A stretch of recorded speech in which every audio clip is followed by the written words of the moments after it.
Bir varmış, bir yokmuş. Il n'était pas, un bûcheron qui s'appelait Ahmet.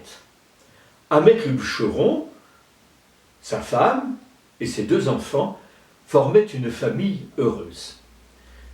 C'est l'appel du muezzin qui, le matin, réveille Ahmet.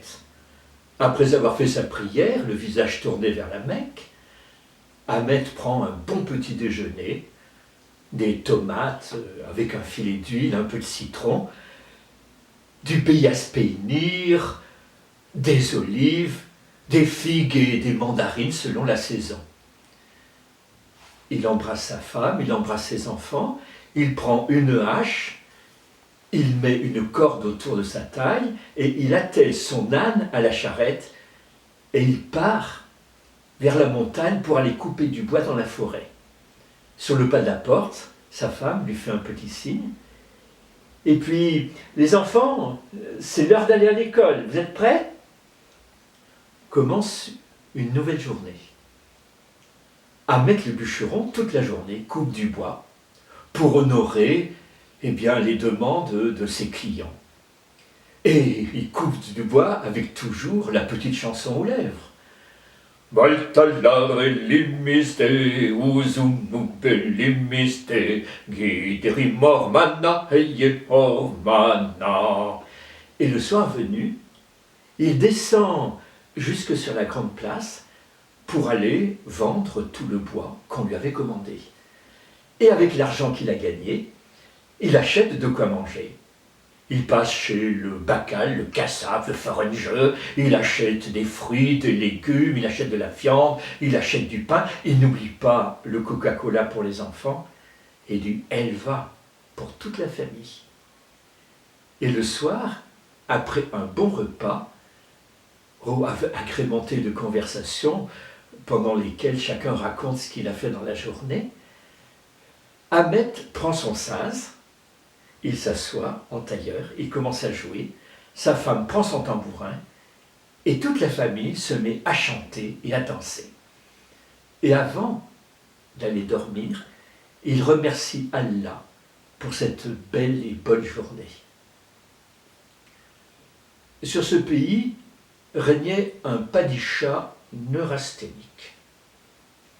Le soir, il va sur sa terrasse, accompagné toujours de son premier vizir qui lui demande sans cesse « Comment va mon padishah ?» auquel il répond « Kouchi koucha ». Il ne supporte pas les rires des gens, il ne supporte pas de les voir joyeux. Et quand il voyait s'allumer les lumières de la ville, il se disait « Encore des gens qui dans les maisons font la fête, mais comment le peuvent-ils » Alors un jour, caprice de padishah, ou pour vouloir asseoir son autorité, il décrète que dorénavant, dès que le soleil sera couché, aucune lumière ne devrait être allumée dans les maisons. Que ce soit lampe à huile, chandelle, bougie. Il fallait même éteindre cette lumière que l'on trouve parfois dans les yeux des gens trop intelligents. Le padishah avait ordonné et tous les gens ont obéi. Ce soir-là, le padishah était sur la terrasse, la nuit était arrivée, son vizir était là, à toujours lui demander « Comment va mon padishah, couchi coucha ?» Quand il a vu dans un quartier éloigné une petite lumière allumée.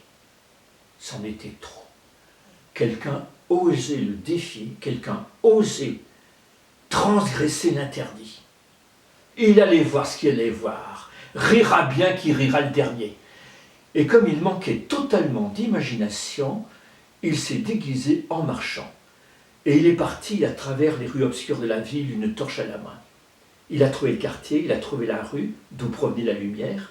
Il s'est approché, il a vu sur la porte une pancarte sur laquelle on pouvait lire « Ahmet bûcheron, vente de bois en gros et en détail ». Il s'est approché de la fenêtre et là, il a vu, dans la pièce éclairée par des lampes à huile, une famille en train de faire la fête. Un homme assis par terre, jouant du saz, une femme jouant du tambourin et des enfants qui dansent. Il a senti une grande fureur, mais aussi un peu de jalousie devant ces gens comme ça qui avaient l'air heureux. Avant de regagner le palais, il a marqué une croix sur la porte. Le lendemain matin, de bonne heure, il a convoqué un de ses gardes. Il lui a dit, voilà, tu vas aller dans tel quartier, dans telle rue, là habite un bûcheron, il s'appelle Ahmet. Tu vas lui apporter cette belle robe brodée et ce turban, tu lui demanderas de le revêtir, et puis tu lui amèneras aussi un cheval, et tu le conduiras jusqu'au palais. Ordre du padicha. Le garde s'est incliné, il a obéi.